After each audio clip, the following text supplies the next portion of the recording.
Hai kawan-kawan perempuan, jumpa lagi di podcast Kesandung Kawin bersama saya Wita Wibisono. Dan saya Chandra Widanarko yang akan mengantar cerita tentang perkawinan, pasangan, dan perempuan. Ribet ya urusan mendirikan kamera.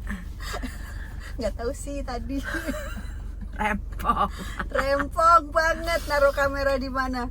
Oke, kita mau ngomong soal Ipar Adalah Maut. Lu nonton gak? Enggak, Kan gue ajak berkali-kali emang. sampai udah habis. Ntar nunggu keluar dari Netflix. Gue pengen nonton Kakak Bos. Udah keluar belum? Udah tanggal 29 bulan Agustus. Ntar kita nonton. Iya. Ipar Adalah Maut, gue nonton tuh filmnya. Dan menurut gue film itu dikemas bagus Oke. oleh Hanung ya, Hanung kan kalau nggak salah. Sementara sebenarnya cerita itu viral di TikTok. Jadi ada TikTokers yang gue nggak tahu apakah itu orang punya program atau kayak kita program Kesandung Kawin kan kita punya gitu. Itu si TikTokers itu apakah akun personal ataukah program dia buat? Kayaknya dia ada beberapa curhatan juga yang kemudian dia Diangkat ya, diangkat, digedein. diceritakan ulang di TikTok gitu. Nah, awalnya dari situ kemudian difilmkan. Nah, menurut cerita di TikTok, maksudnya menurut postingan-postingan yang ada di TikTok maupun interview kalau nggak salah sama Denny Sumargo juga, itu sebenarnya cerita aslinya lebih parah daripada di film. Buset. Ya Itu mungkin kan, di film kan pasti ada pertimbangan-pertimbangan kan, riset apa yang nggak boleh, apa yang boleh gitu mungkin. tapi diceritain dulu tuh. Kan orang belum tentu udah nonton. Kayaknya semua orang kayaknya udah nonton di Tipe ini kira-kira true story kan sebetulnya. True story. Jadi itu terjadi di area Jawa Timur gitu ya, Surabaya atau sekitarnya gitu. Laki-laki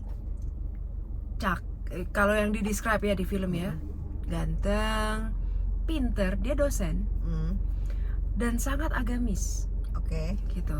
Kemudian menikah dengan perempuan yang jadi yang dulunya adalah mahasiswinya. Oke. Gitu. Yang pokoknya semua itu keluarga-keluarga yang agamis lah gitu. Oke, pokoknya yang baik budi luhur. Yang kayak gitu. Nah, dia kenal, maksudnya dekat sama si mahasiswi itu, terus datang ke rumahnya, kenalan sama ibunya, sama adiknya, dari adiknya masih kecil. Oke. Jadi di film itu digambarkan adiknya masih kecil ya. Jadi kenal dari awal banget waktu lah awal gitu. pacarannya itu adiknya masih kecil. Sampai kemudian dia nikah, terus pindah kota kalau nggak salah. Adiknya tinggal sama ibunya dan mereka ini ibu dan 2 anak perempuan ini tanpa ayah. Oke. Ayahnya meninggal kalau nggak salah gitu.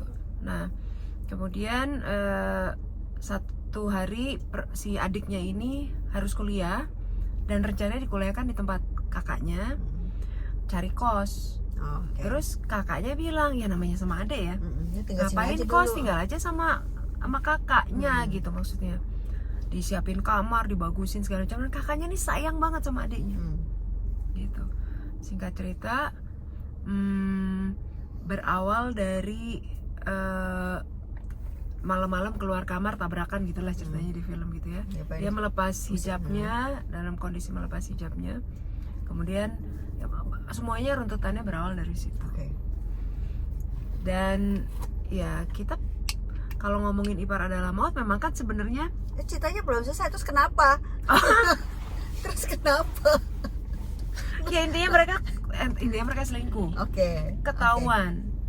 Intinya ketahuan lah gitu ya. Nah sementara si istrinya ini yang sangat trust banget, titip masmu ya. Jadi kalau dia istrinya tuh punya bisnis bakery, dia titipin anak dan suaminya ke adiknya, ya yang terjadi selingkuh. Oke. Ya gue ada beberapa komentar yang bercanda tapi kayaknya ini enggak. Udah lah ya. Enggak lah. Lah suka gitu. Soalnya gini, karena kan cerita bahwa ada ipar yang berbeda jenis kelamin ya, yang tinggal bersama dalam satu rumah.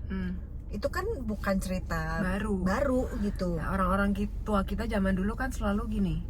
Tapi gini Nil, banyak ya, gue nggak tahu ya kalau apakah segitu banyak ya, tapi di orang tua zaman dulu tuh banyak yang bilang gini, jangan tinggal satu rumah dengan ipar yang berbeda jenis kelamin. Orang tua zaman dulu tuh ya rata-rata begitu deh.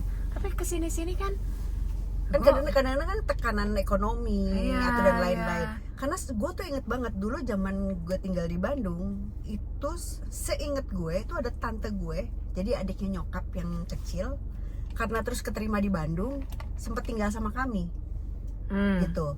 Terus di Jakarta, karena nyokap gue sekolah di luar, sehingga bokap cuma tinggal bersama anaknya 2 perempuan. Akhirnya dibantuin sama adiknya nyokap yang lain lagi yang tinggal di rumah kami. Jadi kayaknya gantian deh om gue sama tante gue gitu yang tinggal di rumah kami. Jadi ada kamarnya kok, karena gue inget tuh, jadi di kamar itu kalau nggak tante gue yang nginep situ atau om gue yang nginep situ lah, yang bantuin ngurusin gue dan adik gue masih SD, adik gue masih TK lah kayak waktu itu gitu. Jadi kayaknya terus ada temen gue nih, temen baik gue, dia itu tinggal setahun, jadi adiknya suaminya laki juga konteksnya musuhan sama bapaknya apalah gitu. Pokoknya udah tinggal sama gue deh gitu. Jadi keluarga gue juga pun maksudnya kan? adik gitu ya, tinggal serumah sama kakaknya gitu, gak ada masalah sih. Maksudnya itu balik lagi ke manusianya. Tapi gini, itu ngomongin perselingkuhan ya, balik lagi itu ada backgroundnya sih. Emang kalau di yang balik ke film itu kalau tidak secara vulgar digambarkan, tapi kalau yang gue lihat gitu dari scene-nya adalah si adiknya itu memang kurang perhatian bapak, karena kan nggak dapet mungkin ya kan memang kita pernah di ini kita ya, di narasumber kita kan banyak juga memang perselingkuhan terjadi, atau perempuan yang kemudian mau jadi istri simpenan atau jadi nikah siri sama suami orang, ada daddy's issue, rata-rata begitu. Nggak semua ya, nggak semua, tapi di Kesandung Kawin tuh banyak banget narasumber yang karena daddy's issue dia rela untuk, dia kayak pingin mendapatkan perhatian dari orang yang dia lihat sangat memperhatikan pasangannya.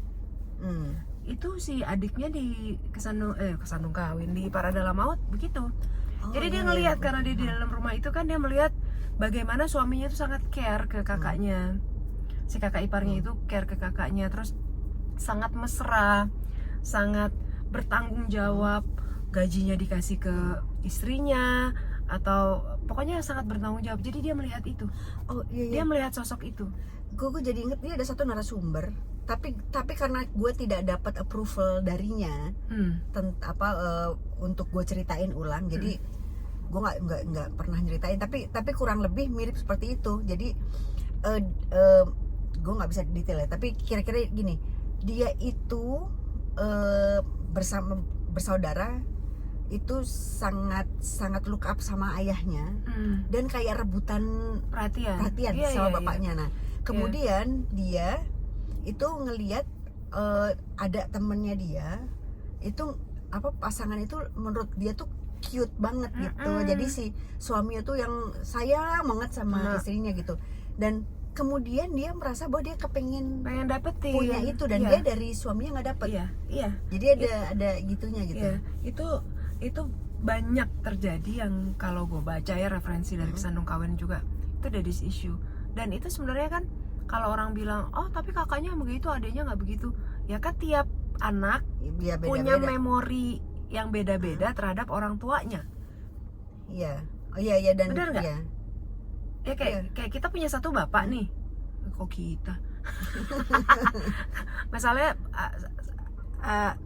adik beradik cewek semua, apalagi kalau 4 cewek kita semua. Kan sama ya kan, kalau gue cewek semua, lo juga cewek semua. Gue ada cowok sih, cuma maksudnya banyak yang cewek kan. Itu experience kita, memori gue terhadap bokap sama memori adik-adik gue terhadap bokap kan beda. Jadi orang nggak bisa pukul rata. Oh kalau adiknya begitu, kakaknya begitu, enggak. Sebenarnya benar nggak? Iya. Dan menurut gue ya, kayak soal ini kayak kita, karena kita cukup sering ya dapat kasus perselingkuhan. Menurut gue sih, yang namanya perselingkuhan itu sebetulnya bukan hal yang umum bisa dengan serta-merta dilakukan orang. Karena memang kalau jadi bahwa kesempatan tuh selalu ada. Pasti. Tapi tidak semua orang bisa melihat itu sebagai kesempatan. Betul. Gitu. Betul. Jadi memang jadi bukan sekadar tergantung kitanya, tapi ada orang-orang yang emang dia nggak ngelihat itu sebagai kesempatan, tapi ada yang bukan kesempatan dia lihat itu sebagai kesempatan. Kayak gue tuh pernah dengar cerita tuh ada jadi ya tergantung orangnya lah. Iya. Makanya di Kesanung Kawin tuh kami meng-highlight berkesadaran, menaikkan level kesadaran, nggak segampang yang kita omongin. Karena itu tiap kita mau naikin level kesadaran tuh kita kayak tonjok-tonjokan sama diri sendiri gitu. Kadang-kadang berbenturan sama kemauan atau apa gitu. Tapi ya bisa sih sebenarnya kalau latihan. Dan kalau kita dikelilingi sama orang-orang yang energinya sama untuk itu. Benar nggak? Ya, jadi tindakan preventif itu dari diri kita sendiri sebenarnya. Ya asal ngeh deh. Ya yang penting ngeh deh sama apa yang terjadi di sekitar kita. Dan kita tahu impactnya gimana buat diri kita dan banyak orang. Kita ketemu lagi ya di vlog selanjutnya. Jangan lupa dengerin di Spotify setiap Kamis jam 7 malam waktu Jakarta. Mari bahagia. Kawin pasangan semua akan lucu pada waktunya. Bye.